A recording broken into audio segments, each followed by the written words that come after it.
So before let's move ahead, let's do a quick recap of what we did in last section.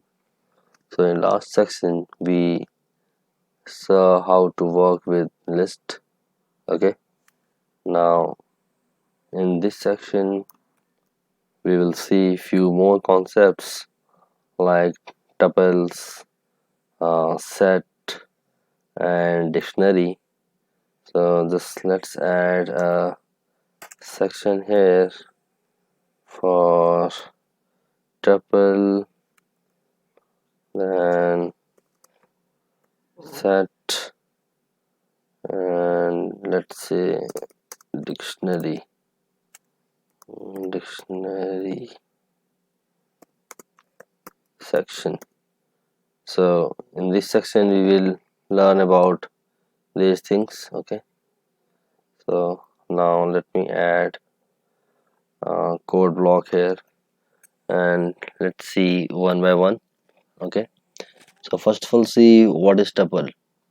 So uh, both, I mean, all these three, like tuple, set, and dictionary, are uh, kind of list but has uh, different features, like different properties, you can say.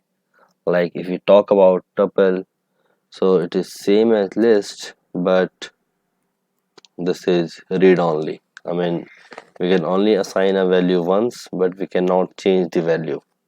Okay, so same way if we talk about set, so this is also similar to tuple, as it also don't allow values again and again, so it is also read only.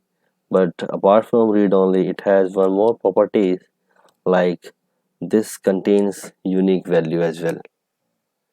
Okay, so both tuple and set are more or less similar, but just have a little difference.